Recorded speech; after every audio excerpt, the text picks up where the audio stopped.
Hello friends, welcome back to టీచింగ్కి. Friends, last వీడియోలో గుప్తుల కాలం నాటి ఆర్థిక పరిస్థితుల గురించి తెలుసుకున్నాం. ఈ వీడియోలో గుప్తుల కాలం నాటి సాంఘిక పరిస్థితులు, మత పరిస్థితులు మరియు సాహిత్య రచనల గురించి తెలుసుకుందాం.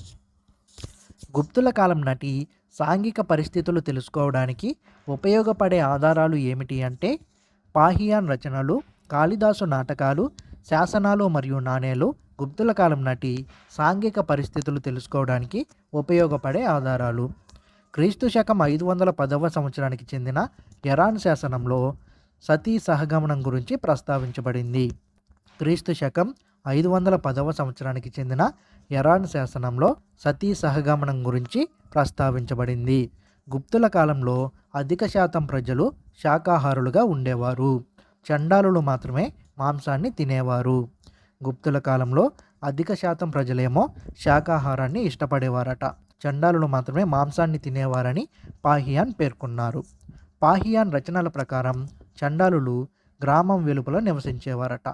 పాహియాన్ రచనల ప్రకారం చండాలులు గ్రామం వెలుపల నివసించేవారు. గుప్తుల కాలంలో దేవదాసి విధానం అమల్లో ఉండేది. గుప్తుల కాలంలో దేవదాసి విధానం అమల్లో ఉండేది. గుప్తుల కాలంలో అనులోమ మరియు ప్రతిలోమ వివాహాలు జరిగేవి. గుప్తుల కాలంలో అనులోమ వివాహాలు మరియు ప్రతిలోమ వివాహాలు జరిగేవట. గుప్తుల కాలంలో శూద్రులు వ్యవసాయం చేసేవారని పాహియాన్ పేర్కొన్నాడు. గుప్తుల కాలంలో శూద్రులు వ్యవసాయం చేసేవారని పాహియాన్ పేర్కొన్నారు. గుప్తుల కాలంలో బౌద్ధ మతం క్షీణదశలో ఉందని చైనా యాత్రికుడు ఇత్సింగ్ పేర్కొన్నాడు. గుప్తుల కాలంలో బౌద్ధ మతం క్షీణదశలో ఉందని ఎవరు పేర్కొన్నారు అంటే చైనా యాత్రికుడైన ఇత్సింగ్ పేర్కొన్నాడు. గుప్తుల కాలంలో క్షత్రియులు, శూద్రులు ఆహారంలో మద్యం, మాంసం తీసుకునేవారట. గుప్తుల కాలంలో క్షత్రియులు, శూద్రులు ఆహారంలో మద్యం, మాంసం తీసుకునేవారు. గుప్తుల కాలంలో స్త్రీల స్థాయి మగవారి కంటే తక్కువ అనే భావన ఉండేది. గుప్తుల కాలంలో స్త్రీల స్థాయి మగవారి కంటే తక్కువ అనే భావన ఉండేదట. గుప్తుల కాలంలో స్త్రీలకి ఆస్తి హక్కు లేదు. గుప్తుల కాలంలో స్త్రీలకి ఆస్తి హక్కు అనేది లేదట. ఉజ్జయిని మహంకాళి మందిరంలో వేశ్యలు ఉండేవారని కాళిదాసు రచనల్లో పేర్కొనబడింది.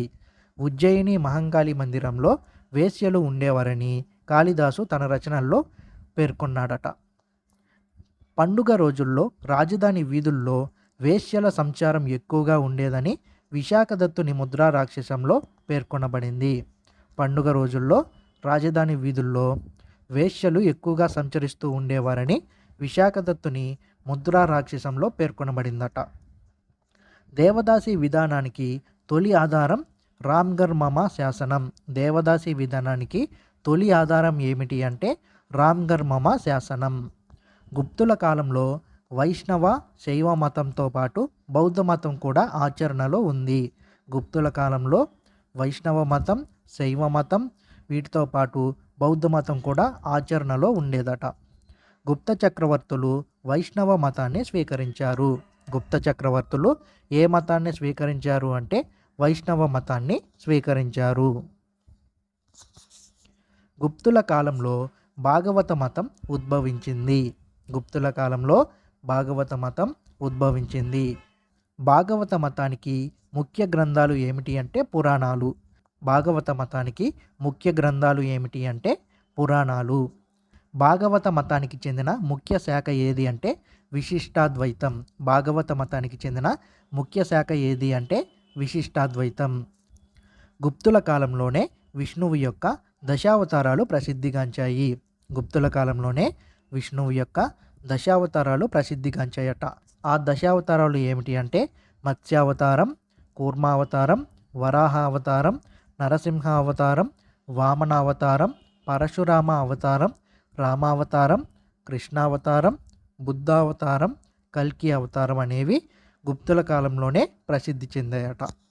గుప్తుల కాలంలో హిందూ మతంలో మొదలైన పరిణామాలు ఏమిటి అంటే దేవతలకు విగ్రహాలు కట్టించడం, గుడులు, గోపురాలు నిర్మించడం, దేవతా ఉత్సవాలు జరపడం, పుణ్యక్షేత్రాలు జరిపించడం ఇవన్నీ కూడా గుప్తుల కాలం నుంచి మొదలయ్యాయట. గుప్తుల కాలంలో హిందూ మతంలో మొదలైన ముఖ్య పరిణామాలు ఏమిటి అంటే దేవతలకు విగ్రహాలు కట్టించడం, గుడులు గోపురాలు నిర్మించడం, దేవతా ఉత్సవాలు జరపడం, పుణ్యక్షేత్రాలు దర్శించడం ఇవన్నీ కూడా గుప్తుల కాలం నుంచి మొదలయ్యాయట. గుప్తుల కాలంలో బౌద్ధ శిల్పకళ మరియు హిందూ శిల్పకళలు సమానంగా అభివృద్ధి చెందాయి. గుప్తుల కాలంలో బౌద్ధ శిల్పకళ మరియు హిందూ శిల్పకళ ఇవి రెండు కూడా సమానంగా అభివృద్ధి చెందాయట. గుప్తుల అధికారిక భాష సంస్కృతం. గుప్తుల అధికారిక భాష ఏమిటి అంటే సంస్కృతం. గుప్తుల శాసనాలు సంస్కృత భాషలో రచించబడ్డాయి. గుప్తుల శాసనాలు ఏ భాషలో రచించబడ్డాయి అంటే సంస్కృత భాషలో రచించబడ్డాయి. రెండవ చంద్రగుప్తుని ఆస్థానంలో 9 మంది సంస్కృత కవులు ఉండేవారు. వీరిని నవరత్నాలు అని పేర్కొంటారు. రెండవ చంద్రగుప్తుడి ఆస్థానంలో 9 మంది సంస్కృత కవులు ఉండేవారట. వీరిని నవరత్నాలు అని పిలిచేవారట. ఆ నవరత్న కవులు ఎవరు అంటే కాళిదాసు, వరాహమిహిరుడు, శంకుడు, వరారుచి, అమరసింహుడు, ధన్వంతరి, క్షిపణికుడు, ఘటర్షకుడు మరియు బేతలభట్టు. ఈ 9 మంది సంస్కృత కవులను నవరత్నాలు అని పిలిచేవారట. గుప్తుల కాలంలో గణిత శాస్త్రం మరియు ఖగోళ శాస్త్రం బాగా అభివృద్ధి చెందాయి. గుప్తుల కాలంలో గణిత శాస్త్రం మరియు ఖగోళ శాస్త్రం బాగా అభివృద్ధి చెందాయట. భారతీయ గణిత శాస్త్రవేత్తలలో ప్రథముడు ఎవరు అంటే ఆర్యభట్టు. భారతీయ గణిత శాస్త్రవేత్తలలో ప్రథముడు ఎవరు అంటే ఆర్యభట్టు. ఆర్యభట్టుడు నలంద విశ్వవిద్యాలయంలో విద్యాభ్యాసం చేశాడు. ఆర్యభట్టుడు నలంద విశ్వవిద్యాలయంలో విద్యాభ్యాసం చేశాడట. ఆర్యభట్టుని రచనలు ఆర్యభట్టీయం మరియు ఆర్యభట్ట సిద్ధాంతం. భూమి తన చుట్టూ తాను తిరుగుతుందని మొట్టమొదట చెప్పిన శాస్త్రజ్ఞుడు ఎవరు అంటే ఆర్యభట్టుడు. భూమి తన చుట్టూ తాను తిరుగుతుంది అని మొట్టమొదట చెప్పిన శాస్త్రజ్ఞుడు ఎవరు అంటే ఆర్యభట్టుడు. ఆర్యభట్టీయం అనే గ్రంథంలో బీజగణితం, క్షేత్రగణితం, త్రికోణమితి సిద్ధాంతాల గురించి పేర్కొనబడింది. ఆర్యభట్టీయం అనే గ్రంథంలో బీజగణితం, క్షేత్రగణితం, త్రికోణమితి సిద్ధాంతాల గురించి పేర్కొనబడింది. భూమికి గురుత్వాకర్షణ శక్తి ఉందని గుప్తుల కాలంలో బ్రహ్మగుప్తుడు పేర్కొన్నాడు. భూమికి గురుత్వాకర్షణ శక్తి ఉందని గుప్తుల కాలంలో బ్రహ్మగుప్తుడు పేర్కొన్నాడు. బ్రహ్మగుప్తుడి రచనలు ఏమిటి అంటే బ్రహ్మస్ఫుత సిద్ధాంతం, ఖండకాన్యక. బ్రహ్మగుప్తుని యొక్క రచనలు ఏమిటి అంటే బ్రహ్మస్ఫుత సిద్ధాంతం మరియు ఖండకాన్యక. భూమి సూర్యుని చుట్టూ, చంద్రుడు భూమి చుట్టూ తిరుగుతున్నాడని వరాహమిహిరుడు బృహత్ సంహిత అనే గ్రంథంలో పేర్కొన్నాడు. భూమి సూర్యుని చుట్టూ, చంద్రుడు భూమి చుట్టూ తిరుగుతున్నాడని వరాహమిహిరుడు బృహత్ సంహిత అనే గ్రంథంలో పేర్కొన్నాడు. గుప్తుల కాలంలో పాలకావ్యుడు పశు వైద్య గ్రంథమైన హస్తాయుర్వేదం రచించాడు.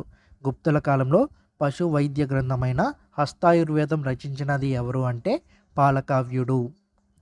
గుప్తుల కాలంలో అష్టాంగ సంగ్రహం అనే వైద్య శాస్త్రాన్ని వాగ్భటుడు రచించాడు. గుప్తుల కాలంలో అష్టాంగ సంగ్రహం అనే వైద్య శాస్త్రాన్ని రచించినది ఎవరు అంటే వాగ్భటుడు.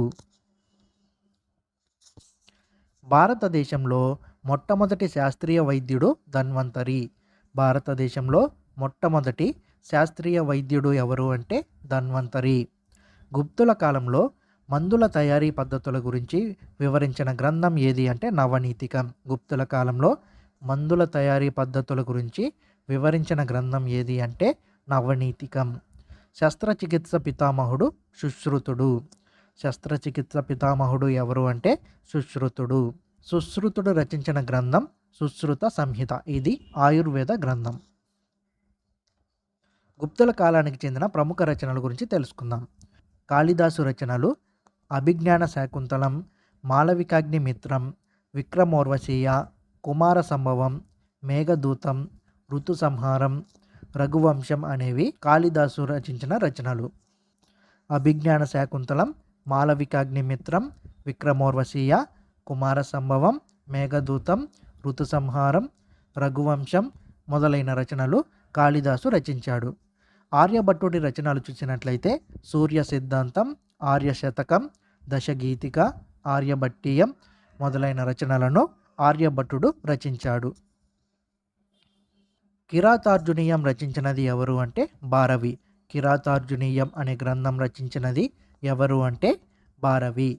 రామచరిత రచించినది సంధ్యాకార నంది. గుప్తుల కాలంలో రామచరిత రచించినది ఎవరు అంటే సంధ్యాకార నంది. శిశుపాల వధ రచించినది ఎవరు అంటే మాగుడు. గుప్తుల కాలంలో శిశుపాల వధ అనే గ్రంథం రచించినది ఎవరు అంటే మాగుడు. కథా సరిత్సాగరం రచించినది సోమదేవుడు. గుప్తుల కాలంలో కథా సరిత్సాగరం అనే గ్రంథం రచించినది ఎవరు అంటే సోమదేవుడు. విక్రమాంకదేవ చరిత అనే గ్రంథం రచించినది బిల్హనుడు. గుప్తుల కాలం నాటి విక్రమాంకదేవ చరిత అనే గ్రంథం రచించినది ఎవరు అంటే బిల్హనుడు. ముద్రా రాక్షసం మరియు దేవి చంద్రగుప్తం అనే గ్రంథాలు రచించినది విశాఖదత్తుడు. ముద్రా రాక్షసం మరియు దేవి చంద్రగుప్తం అనే రచనలు రచించినది ఎవరు అంటే విశాఖదత్తుడు. స్వప్న వాసవదత్త రచించినది భాసుడు. స్వప్న వాసవదత్త అనే గ్రంథాన్ని గుప్తుల కాలంలో రచించినది ఎవరు అంటే భాసుడు. కర్పూర మంజరి, మాలతీ మాధవం మరియు కావ్యమీమాంస రచించినది రాజశేఖరుడు. కర్పూర మంజరి, మాలతీ మాధవం మరియు కావ్యమీమాంస అనే గ్రంథాలను రచించినది ఎవరు అంటే రాజశేఖరుడు. మాధ్యమిక సూత్ర రచించినది నాగార్జునుడు. మాధ్యమిక సూత్ర అనే గ్రంథాన్ని రచించినది ఎవరు అంటే నాగార్జునుడు. బుద్ధ చరితం, సూత్రాలంకార అనే గ్రంథాలు రచించినది అశ్వఘోషుడు. బుద్ధ చరితం మరియు సూత్రాలంకార అనే గ్రంథాలను రచించినది ఎవరు అంటే అశ్వఘోషుడు. మృచ్ఛకటికం రచించినది శూద్రకుడు. మృచ్ఛకటికం అనే గ్రంథాన్ని రచించినది ఎవరు అంటే శూద్రకుడు. సిద్ధాంత శిరోమణి రచించినది భాస్కరుడు. సిద్ధాంత శిరోమణి అనే గ్రంథాన్ని రచించినది ఎవరు అంటే భాస్కరుడు. వాసవదత్త అనే గ్రంథం రచించినది ఎవరు అంటే సుబంధు. వాసవదత్త అనే గ్రంథాన్ని రచించినది ఎవరు అంటే సుబంధు. రావణవధ అనే గ్రంథం రచించినది భట్టి. రావణవధ అనే గ్రంథాన్ని రచించినది ఎవరు అంటే భట్టి. మహావీర చరిత్ర మరియు ఉత్తర రామచరిత్ర అనే గ్రంథాలను రచించినది ఎవరు అంటే భవభూతి. మహావీర చరిత్ర మరియు ఉత్తర రామచరిత్ర అనే గ్రంథాలని ఎవరు రచించారు అంటే భవభూతి రచించాడు. దశకుమార చరిత్ర అనే గ్రంథం రచించినది దండి. దశకుమార చరిత్ర అనే గ్రంథాన్ని ఎవరు రచించారు అంటే దండి రచించాడు. బృహత్ సంహిత, బృహత్ జాతక అనే గ్రంథాలను రచించినది ఎవరు అంటే వరాహమిహిరుడు. బృహత్ సంహిత, బృహత్ జాతక అనే గ్రంథాలను ఎవరు రచించారు అంటే వరాహమిహిరుడు రచించాడు. అమరకోశం అనే గ్రంథం రచించినది ఎవరు? అమరసింహుడు. అమరకోశం అనే గ్రంథం ఎవరు రచించారు అంటే అమరసింహుడు రచించాడు. యోగాచారం రచించినది అసంగుడు. యోగాచారం అనే గ్రంథాన్ని రచించినది ఎవరు అంటే అసంగుడు. పంచతంత్రం రచించినది విష్ణు శర్మ. పంచతంత్రం రచించినది ఎవరు అంటే విష్ణు శర్మ రచించాడు. బృహత్కథ మంజరి రచించినది క్షేమేంద్రుడు. బృహత్కథ మంజరి అనే గ్రంథాన్ని ఎవరు రచించారు అంటే క్షేమేంద్రుడు రచించాడు. పారిజాత మంజరి అనే గ్రంథం రచించినది మదన. పారిజాత మంజరి అనే గ్రంథాన్ని ఎవరు రచించారు అంటే మదనుడు రచించాడు. ప్రబంధ చింతామణి అనే గ్రంథం రచించినది మెరుటుంగ. ప్రబంధ చింతామణి అనే గ్రంథాన్ని ఎవరు రచించారు అంటే మెరుటుంగ రచించాడు. కామసూత్ర అనే గ్రంథం రచించినది వాత్సాయనుడు. కామసూత్ర అనే గ్రంథాన్ని ఎవరు రచించారు అంటే వాత్సాయనుడు రచించాడు. పద్మమంజరి అనే గ్రంథం రచించినది ఎవరు అంటే బల్లాటుడు. పద్మమంజరి అనే గ్రంథాన్ని ఎవరు రచించారు అంటే బల్లాటుడు రచించాడు. నీతిసారం రచించినది కామందకుడు. నీతిసారం రచించినది ఎవరు అంటే కామందకుడు నీతిసారాన్ని రచించాడు. జైన రామాయణం రచించినది విమలుడు. జైన రామాయణం రచించినది ఎవరు అంటే విమలుడు రచించాడు. సూర్య శతకం రచించినది మయూరుడు. సూర్య శతకం రచించినది ఎవరు అంటే మయూరుడు. ప్రమాణ సముచ్చయ అనే తార్కిక గ్రంథం రచించినది దిగ్నుడు. ప్రమాణ సముచ్చయ అనే తార్కిక గ్రంథాన్ని రచించినది ఎవరు అంటే దిగ్నుడు ప్రమాణ సముచ్చయ అనే తార్కిక గ్రంథాన్ని రచించాడు. ఫ్రెండ్స్, ఈ వీడియో మీకు నచ్చినట్లయితే లైక్ చేసి సబ్స్క్రైబ్ చేయండి. నెక్స్ట్ వీడియోలో పుష్యభూతి వంశస్థుడైన హర్షవర్ధనుడు గురించి తెలుసుకుందాం. Thank you for watching.